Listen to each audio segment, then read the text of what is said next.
میں جان گیا کہ وہ چاقو کا وار کرنے لگا ہے۔ میں 2 قدم پیچھے ہٹا، اس نے ایک دم ارادہ بدل دیا اور یکلخت میدان چھوڑ کر بھاگ نکلا۔ میں نے بھی اس کے تعاقب میں دوڑ لگائی، لیکن ابھی بمشکل میں نے 4 یا 5 قدم اٹھائے ہوں گے کہ چودھری بوٹا بھاگتا ہوا ایک کمرے سے نکلا اور بدحواسی میں مجھ سے ٹکرا گیا۔ میں سنبھلتے سنبھلتے بھی ایک چارپائی سے جا ٹکرایا۔ چودھری کی تو ایک ساتھ 2 کلابازیاں لگ گئی تھیں۔ چودھری کے ایک ہاتھ میں 12 بور کی رائفل تھی۔ میں نے بھاگ کر اس کا رائفل والا ہاتھ پکڑ لیا۔ ایسا کر کے میں نے خود کو شدید خطرے سے بچا لیا تھا، ورنہ عین ممکن تھا کہ تاریکی اور بدحواسی میں چودھری مجھ پر ہی فائر کر دیتا۔ چودھری کے ٹکرا جانے سے سانسی کو جو چند لمحوں کی مہلت ملی، اس میں وہ فرار ہو گیا۔ چودھری اور اس کے ملازموں کے ساتھ مل کر ہم نے گاؤں کی گلیوں میں بھاگ دوڑ کی، لیکن سانسی جس خاموشی سے آیا تھا ویسی ہی غائب ہو گیا۔ اس واقعے کی خبر آنن فانن پورے گاؤں میں پھیل گئی۔ لوگ حویلی کے سامنے جمع ہو گئے اور ایک دوسرے سے معلومات حاصل کرنے لگے۔ میں چودھری کے ساتھ حویلی واپس آ گیا۔ یہاں بھی اڑوس پڑوس کی عورتیں موجود تھیں اور ڈری ڈری سرگوشیاں کر رہی تھیں۔ شادو کا رو رو کر برا حال تھا۔ اس کا کرتا پیچھے سے پھٹ گیا تھا اور ایک بازو پر بھی چوٹیں آئی تھیں۔ وہ بتا رہی تھی، مجھے کچھ معلوم نہیں وہ کون تھا اور کہاں سے آیا۔ میں چاٹی میں سے دودھ نکالنے لگی تھی، ایک دم پچھواڑے والی کھڑکی کھلی اور وہ دھم سے اندر کود آیا۔ اس کے ہاتھ میں چمکتا ہوا چاقو تھا۔ اندر آتے ہی اس نے مجھے چاقو مارنا چاہا۔ میں پیچھے ہٹ گئی۔ چاقو میرے بازو پر لگتا ہوا دیوار پر گیا۔ میں چیختی ہوئی سیڑھیوں کی طرف بھاگی۔ اس نے پیچھے سے مجھے پکڑ لیا۔ میری قمیض پھٹ کر اس کے ہاتھ میں رہ گئی اور میں سیڑھیوں سے بھاگتی ہوئی نیچے آ گئی۔ شادو سخت خوف زدہ تھی۔ میں نے اسے دلاسا دیا اور ساتھ لے کر بیٹھک میں آ گیا۔ چودھری بھی میرے ساتھ تھا۔ اب اس میں آدھے گھنٹے پہلے والا دم خم اور جوش نظر نہیں آ رہا تھا۔ اس کے بجائے وہ کچھ شرمندہ شرمندہ اور خاموش تھا۔ میرے ساتھ ٹکرانے سے اسے بھی چوٹ آئی تھی اور ماتھے پر ایک بڑا سا نیلا ابھار نظر آ رہا تھا۔ چودھری، تمہیں تکلیف تو ہوگی، لیکن میں چاہتا ہوں کہ اپنی بھتیجی سے ذرا اکیلے میں 2 باتیں کروں۔ تم تھوڑی دیر کے لیے باہر چلے جاؤ۔ کوئی اور موقع ہوتا تو چودھری ہرگز میری بات پر کان نہ دھرتا، لیکن تھوڑی دیر پہلے وہ جو تماشا یہاں دیکھ چکا تھا، اس کے بعد وہ کافی بدلا بدلا نظر آتا تھا۔ چودھری باہر چلا گیا تو میں نے گہری نظروں سے روتی بسورتی شادو کو دیکھا اور سنجیدگی سے کہا، اب بھی وقت ہے، سچی بات بتا دو۔ اس بار تو قسمت سے بچ گئی ہو، ضروری نہیں کہ اگلی دفعہ بھی ایسا ہو۔ وہ خاموش رہی۔ اس کی خاموشی نیم رضامندی کی طرح تھی، یعنی وہ یہ بات تسلیم کر رہی تھی کہ اس نے باپ سے جھوٹ بولا ہے۔ میں نے کرسی پر بیٹھتے ہوئے کہا، ہاں بولو، میرے پاس زیادہ وقت نہیں ہے۔ وہ ایک دم رونے لگی۔ میں سمجھ گیا کہ ڈھب پر آ رہی ہے۔ وہ قتل ہوتے ہوتے بچی تھی اور ایسا میرے ذریعے سے ہوا تھا۔ وہ میری احسان مند تھی۔ اس کے علاوہ آنے والے وقت کا خوف بھی اس کے ذہن پر سوار تھا۔ حملہ آور بچ کر چلا گیا تھا، معلوم نہیں کب اور کہاں وہ دوبارہ اس پر حلہ بول دیتا۔ شادو بڑی مشکل سے بولی اور جب بولی تو بہت کھل کر بولی۔ اس نے جرأت مندی کا مظاہرہ کرتے ہوئے کہا، تھانے دار جی، آپ میرے ابا جی کو بھی بلا لیں، میں سب کچھ ان کے سامنے کہوں گی۔ مجھے بھلا کیا اعتراض ہو سکتا تھا؟ مقصد تو یہ تھا کہ وہ اندر کی بات بتا دے، اکیلے میں بتائی یا سب کے سامنے۔ میرے اور چودھری کے سامنے شادو نے جو کچھ کہا اس کی تفصیل خاصی لمبی چوڑی ہے۔ بیچ بیچ میں میں نے اور چودھری نے اس سے سوالات بھی کیے۔ 1-2 واقعات ایسے بھی تھے جو شادو نے اشاروں کنایوں میں بتائے اور مجھے ان کی تفصیل بعد میں اسلم سے معلوم ہوئی۔ بہرحال اس چاندنی رات میں حویلی کی سجی سجائی بیٹھک میں شادو نے جو کچھ بتایا، اس کا مختصر احوال ایسے ہے۔ شادو حملہ آور کو جانتی نہیں تھی، لیکن اسے معلوم تھا وہ کون ہے۔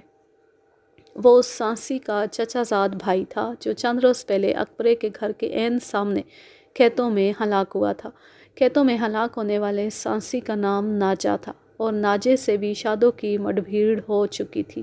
یہ قصہ اس وقت شروع ہوا جب قریباً 5 ماہ پہلے اسلم کے کتے نے شادو اور اس کی سہیلیوں سے چھیڑ چھاڑ کی۔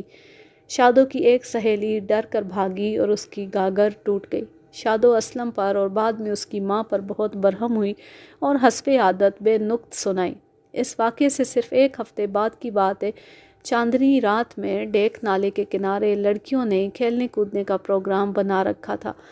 پنجابی میں اسے گدا ڈالنا کہتے ہیں۔ شادو کے والدین اسے باہر نکلنے سے روکتے تھے، لہٰذا جب عشاء کے بعد سب سو گئے تو وہ چپکے سے نکلی اور سہیلیوں میں پہنچ گئی۔ گھنٹہ 2 گھنٹے ناچ گا کر لڑکیاں اپنے گھروں کو واپس روانہ ہو گئیں۔ شادو بھی اپنی ایک سہیلی کے ساتھ لوٹی۔ سہیلی کا گھر گاؤں سے باہر ہی تھا۔ وہ اپنے گھر میں داخل ہو گئی تو شادو اپنے گھر کی طرف چل دی۔ شادو کی سہیلی نے کہا بھی کہ وہ اکیلی نہ جائے، وہ اور اس کی ماں اسے چھوڑ آتے ہیں، لیکن وہ اس احتیاط کو خاطر میں نہ لائی اور تیز تیز قدم اٹھاتی گھر کی طرف چل دی۔ گھر وہاں سے 2 فرلانگ کے فاصلے پر تھا اور گاؤں کی آبادی قریباً 1 فرلانگ کی دوری پر۔ شادو اس سے پہلے بھی کئی بار کراڑے مارتی ہوئی یہ فاصلہ طے کر چکی تھی، لیکن آج معاملہ کچھ اور تھا۔ جو ہی وہ اپنی حویلی کی طرف مڑنے کے لیے اکبرے اور اسلم کے کھیتوں میں پہنچی، کماد کے کھیت سے 2 آدمی نکلے اور اس سے زبردستی کرنے لگے۔ دونوں لمبے تڑنگے تھے اور انہوں نے اپنے چہرے پگڑیوں میں چھپا رکھے تھے۔ ایک شخص نے شادو کا منہ بند کر لیا اور دوسرا اسے گرانے کی کوشش کرنے لگا۔ یہ واقعہ اکبر کے مکان کے پچھواڑے ہوا۔ اس کا قوی ہیکل شکارا وہاں سے 20-25 قدم کے فاصلے پر بندھا ہوا تھا۔ اس نے زور زور سے بھونکنا شروع کر دیا اور اپنی زنجیر کو جھٹکے دینے لگا۔ شادو تنومند اور زوراور لڑکی تھی، شریرے بدن کی، اونچی لمبی مٹیار، دودھ مکھن کی پلی ہوئی۔ اس نے دونوں پگڑی پوشوں کو زبردست مزاحمت کی اور کئی بار ان کے ہاتھوں سے نکل گئی۔ جب جب اسے موقع ملتا وہ چیخ بھی بلند کر دیتی۔ دوسری طرف شکارا بھی اندھا دھند زور لگا رہا تھا اور بھونک رہا تھا۔ جس کھونٹے سے وہ بندھا ہوا تھا وہ کچی زمین میں تھا، لہٰذا شکارے نے جب بہت زور مارا تو کھونٹا اپنی جگہ سے اکھڑ گیا۔ شکارے نے چیتے کی طرح جست بھری اور 5 فٹ اونچی دیوار پھلانگتا ہوا تیزی سے حملہ آوروں کی طرف لپکا۔ اس وقت تک حملہ آور اپنے مقصد میں کامیاب ہو چکے تھے۔ انہوں نے شادو کو بے بس کر کے گھوڑے پر لاد لیا تھا اور ایڑ لگا چکے تھے۔ یہ گھوڑے تھے۔ جو ہی وہ تیزی سے بھاگتے ہوئے کچے راستے پر پہنچے، شکارا ان کے پیچھے ہو لیا۔ پچھلے گھوڑے پر سوار حملہ آور نے لاٹھی کی ضربوں سے بار بار کتے کو پیچھے ہٹانا چاہا، لیکن وہ گھوڑے کے ساتھ ہی چپکا رہا۔ آخر اس نے گھوڑے کی پچھلی ٹانگوں پر حملہ کیا اور اسے سوار سمیت زمیں بوس کر دیا۔ اپنے ساتھی کو گرتے دیکھ کر دوسرے گھڑ سوار نے بھی اپنی گھوڑی روک لی۔ شادو بھی اسی گھوڑی پر تھی۔ جو ہی گھوڑی رکی، شادو زور مار کر نیچے اتر گئی۔ گھوڑی سوار نے بھی ساتھ ہی چھلانگ لگا دی۔ اس سے پہلے کہ شادو بھاگتی، گھوڑی سوار پھر اسے دبوچ چکا تھا۔ لیکن اب شادو اکیلی نہیں تھی، اس کا نڈر خیرخواہ بھی ساتھ تھا، اونچا لمبا برق رفتار شکارا۔ بلائے ناگہانی کی طرح حملہ آور پر جھپٹا اور اپنا جبڑا اس کی رانوں میں گھسا دیا۔ حملہ آور نے لرزہ خیز چیخ ماری اور الٹ کر گرا۔ گھوڑی سوار کا ساتھی لوہے کی میخوں والی لاٹھی سونت کر شکارے پر پل پڑا۔ اس دوران شادو نے بھاگتے قدموں کی آواز سنی۔ یہ اسلم تھا۔ وہ اپنے کتے کی آواز سے جاگا تھا اور اب بھاگتا ہوا موقع پر پہنچ گیا۔ اس کے ہاتھ میں لاٹھی تھی۔ آتے ساتھ ہی وہ حملہ آوروں سے بھڑ گیا۔ دونوں میں کچھ دیر زبردست لٹھ بازی ہوئی، پھر اچانک پگڑی پوش لٹھ باز نے میدان چھوڑ دیا۔ وہ تیزی سے بھاگا اور کماد کے اونچے کھیتوں میں گم ہو گیا۔ شکارا موقع پر موجود نہیں تھا، ورنہ وہ ضرور اسے پکڑ لیتا۔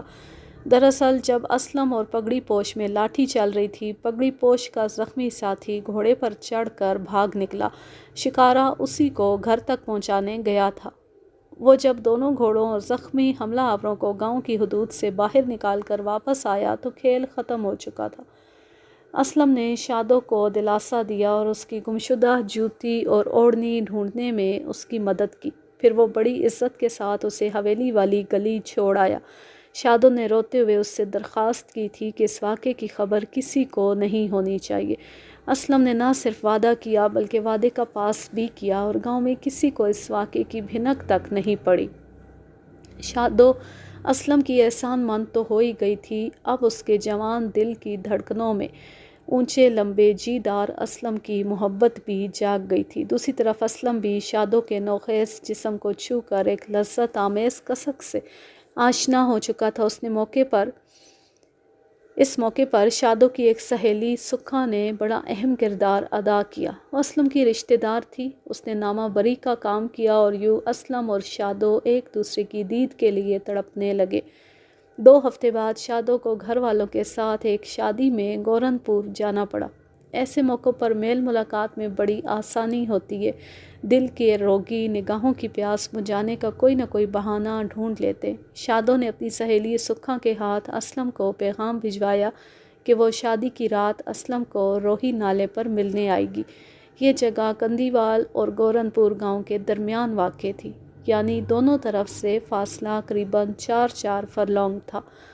شادو نے اسلم کو رات 8 بجے کا وقت دیا تھا، لیکن وہ سہیلیوں اور بڑی بوڑھیوں میں ایسی پھنسی کہ 8 بجے کی بجائے رات پچھلے پہر روہی نالے پر پہنچ سکی۔ سکھا اس کے ساتھ تھی۔ وہ نالے سے کچھ ادھر ہی پھلائی کے درختوں میں رک گئی۔ شادو اپنے محبوب سے ملنے مقررہ جگہ پر پہنچی۔ اسلم نالے کے کنارے جنتر کی جھاڑیوں میں شادو کی راہ دیکھتے دیکھتے سو چکا تھا۔ ایک بازو سر کے نیچے رکھے وہ بے خبر سویا ہوا تھا۔ شادو اسلم کے نزدیک پہنچی، لیکن اسے ایک چیز کا پتہ نہیں تھا۔ اسلم کا کتا شکارا اپنے خوابیدہ مالک کی حفاظت کر رہا تھا۔ اسلم سے صرف 8-10 قدم کے فاصلے پر وہ بالکل چوکس اور بے حس و حرکت بیٹھا تھا۔ جو ہی چادر میں لپٹی ہوئی شادو اسلم کے سرہانے پہنچی، وہ ہراتا ہوا اٹھا اور تیر کی طرح شادو پر آیا۔ اس دوران اسلم بھی ہڑبڑا کر اٹھ بیٹھا تھا، مگر اس سے پہلے کہ وہ کچھ کرتا، شکارا شادو کی نازک پنڈلی پر دانت آزما چکا تھا۔ اسلم نے کتے کو ٹھوکر مار کر پرے دھکیل دیا اور پھر تیش میں آ کر لوہے کی زنجیر سے اسے پیٹنے لگا۔ شادو تڑپ کر اس کے سامنے آ گئی اور کراہتی ہوئی بولی کہ وہ کتے کو کچھ نہ کہے۔ یوں اسلم اور شادو کی پہلی اور آخری ملاقات ایک حادثے کی نظر ہو گئی، مگر وہ جو کسی نے کہا ہے کہ پیار کی تکلیف میں بھی لذت ہوتی ہے۔ محبوب کو اپنے سامنے پا کر شادو زخم کا درد بھول گئی۔ اسلم نے اپنے ہاتھ سے اس کی مرہم پٹی کی۔ کچھ دیر اسلم کے پاس بیٹھ کر شادو واپس گورنپور چلی گئی۔ اگلے روز سارا دن اس نے پنڈلی کا زخم چھپائے رکھا اور سکھا کو بھی منع کر دیا کہ وہ کسی سے ذکر نہ کرے، لیکن شام تک زخم میں تکلیف بڑھ گئی۔ سکھا نے کہا کہیں کوئی مصیبت نہ پڑ جائے، کسی حکیم یا ڈاکٹر کو دکھانا چاہیے۔ دونوں سہیلیوں نے منصوبہ بنایا اور رات کو کھیل کود کے دوران اسلم کے کتے کا کارنامہ آرائیوں کے کتے کے سر تھوپ دیا۔ یقیناً یہ بات ہمیشہ راز ہی رہتی اگر چند روز پہلے بلال شاہ کو شکارا نہ کاٹتا اور ہم اسے سائیں ساول کے پاس نہ لے جاتے۔ سائیں ساول کا مشاہدہ واقعی حیرت انگیز تھا۔ لوگ اسے یوں ہی پیر نہیں مانتے تھے۔ صرف زخم دیکھ کر وہ جان گیا کہ اسی زخم کے ساتھ چودھری بوٹے کی بیٹی بھی اس کے پاس آئی تھی۔ شادو سے پہلی اور آخری ملاقات کے چند ہی روز بعد اسلم گرفتار ہو گیا تھا۔ شکار کے دوران ایک دوسرے شکاری خاصے چنگڑ سے اسلم کا جھگڑا ہو گیا تھا۔ لڑائی کی گرما گرمی میں ایک کارتوس خاصے کے بھائی کو لگ گیا اور وہ شدید زخمی ہو کر اسپتال میں پہنچ گیا۔ نتیجے میں اسلم کو پولیس پکڑ کر لے گئی۔ اسلم کی گرفتاری کے بعد شکارے کے برے دن آ گئے۔ جب چودھری کی حویلی میں شادو کو پتہ چلا کہ اس کی عزت اور زندگی بچانے والا شکارا فاقوں کا شکار ہے تو وہ تڑپ اٹھی۔ ایک روز کھیتوں سے گزرتے ہوئے اس نے دیکھا کہ شکارا دھوپ میں بندھا ہے اور بیکار چچڑوں پر منہ مار رہا ہے۔ وہ یہ برداشت نہ کر سکی۔ عورت کی اصلی محبت اس میں بیدار ہو چکی تھی، وہ محبت جو محبت کرنے والے کو کانٹوں پر ننگے پاؤں چلاتی ہے، انگاروں پر سلاتی ہے، خون کے آنسو رلاتی ہے، لیکن پھر بھی جان سے پیاری لگتی ہے۔ یہ کوئی معمولی کتا نہیں تھا، اسلم کا کتا تھا، اس کے محبوب کا لاڈلا تھا۔ پھر وہ بھوکا کیوں رہتا، اس کے پیٹ کی آگ کیوں نہ بجھتی؟ شادو کو اپنا گوشت بھی اس کے حلق سے اتارنا پڑتا تو اتار دیتی۔ اسی روز اس نے اپنی نوکرانی ماکھو کو اعتماد میں لیا اور اسلم کے شکارے کے لیے راشن کا انتظام کر لیا۔ رات کو وہ خود حویلی سے نکلی اور کھیتوں کھیت چلتی ہوئی اس احاطے میں پہنچ گئی جہاں شکارے کو باندھا جاتا تھا۔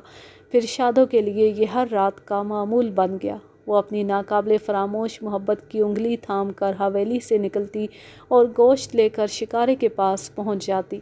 کوئی تصور بھی نہیں کر سکتا تھا کہ شب کی تاریکی میں شکارے کے سامنے گوشت پھینکنے والی چودھری کی بیٹی ہے، وہ بیٹی جو ناک پر مکھی نہیں بیٹھنے دیتی اور جس کا نخرہ گاؤں بھر میں مشہور تھا۔ گاؤں والوں کی بات تو دور کی رہی، شادو کے گھر والوں کو بھی گمان نہیں ہوا کہ ان کی الڑ بیٹی کسی انوکھی راہ پر چل نکلی ہے۔ دن یوں ہی گزرتے رہے اور پھر وہ اہم واقعہ رونما ہوا جس نے ایک نامعلوم شخص کی جان لے لی اور نتیجے میں مجھے انکوائری کا بوجھ اٹھانا پڑا۔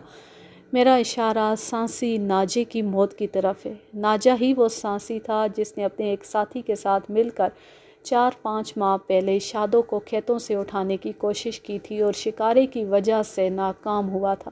اس واقعے میں نہ صرف ناجا خود زخمی ہوا تھا بلکہ اس کے ساتھی کا گھوڑا بھی ناکارہ ہو گیا تھا۔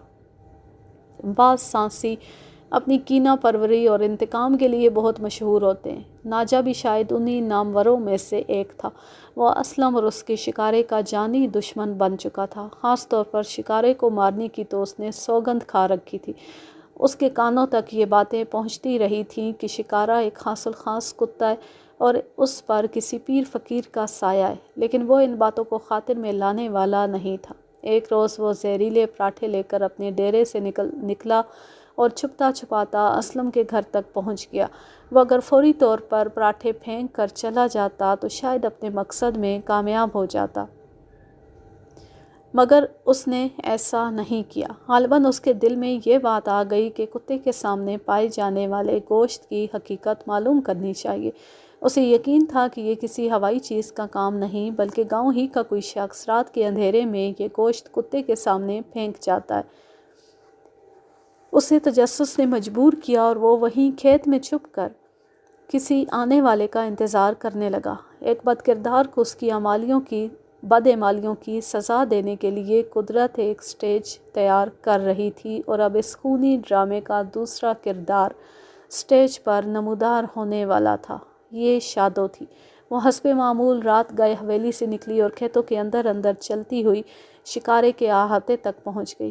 گندم کے کھیت میں چھپے ہوئے ناجے نے ایک عورت کا سایہ دیکھا۔ وہ ہاتھ میں ایک ٹفن کیریئر لیے محتاط قدموں سے شکارے کی طرف بڑھ رہی تھی۔ اس کی بو سونگھتی شکارے نے بڑی محبت سے ہرانا شروع کر دیا۔ وہ عورت ناجے کے قریب سے گزری تو اس نے اسے پہچان لیا۔ وہ شادو تھی، وہ شادو جس کی جوانی کا پھل کھانے کی کوشش میں ناجے کے دانت کھٹے ہو گئے تھے۔ وہ اس شب کی تاریکی میں بالکل اکیلی ان سنسان کھیتوں میں موجود تھی۔ ناجے نے اس کے حسین سراپے کو گھورا اور اس کے اندر کا شیطان ایک انگڑائی لے کر بیدار ہو گیا۔ اس کے دو دشمن یعنی شکارہ اور شادو ایک ہی مقام پر اکٹھے ہو گئے تھے۔ اس نے پہلے شادو سے نمٹنے کا فیصلہ کیا۔ ایک دم وہ کسی عفریت کی طرح گندم کے کھیت میں سے نکلا اور شادو پر جا پڑا۔ ایک پہلوانی داؤ استعمال کرتے ہوئے اس نے شادو کو چارے کے اونچے کھیت میں گرا لیا اور بھوکے بھیڑیے کی طرح اسے بھنبوڑنے لگا۔ ایک بار پھر وہی چند ماہ پہلے کا منظر دہرایا جا رہا تھا، لیکن آج فرق یہ تھا کہ شادو کے ساتھ ہونے والی دست درازی شکارے کی نگاہوں سے اوجھل تھی۔ ویسے بھی وہ ایک مضبوط زنجیر سے بندھا ہوا تھا اور اس کا احاطے میں سے باہر نکلنا ناممکن تھا۔ عین ممکن تھا کہ شادو باز کے پنجے میں پھنسی ہوئی چڑیا کی طرح پھڑ پھڑا کر رہ جاتی، لیکن قدرت نے ایک بار پھر اس کی مدد کی۔ اس نے اپنے پاؤں کی ٹھوکر ناجے کے جسم کے نازک حصے پر لگائی اور جب وہ تکلیف سے دورہ ہو کر گھٹنوں کے بل گرا تو اس نے ایک ڈبل اینٹ دونوں ہاتھوں میں اٹھا کر پوری قوت سے ناجے کے سر پر دے ماری۔ یہ اینٹ ناجے کی عین کنپٹی پر لگی اور وہ تڑپ کر اوندے منہ گرا۔ شادو نے دیکھا اس کی کنپٹی لہو لہان ہے اور وہ جان کنی کی حالت میں نظر آتا ہے۔ اس نے اپنا ٹفن کیریئر اٹھایا اور بھاگتی ہوئی حویلی میں واپس آ گئی۔ اینٹ کی ضرب سانسی ناجے کے لیے جان لیوا ثابت ہوئی اور وہ وہیں گندم کے کھیت میں اپنے زہریلے پراٹھوں کی پوٹلی کے ساتھ ہلاک ہو گیا۔ بعد ازاں صبح سویرے اسلم کے بڑے بھائی اکبرے نے اسے گندم کے کھیت میں مرے ہوئے پایا۔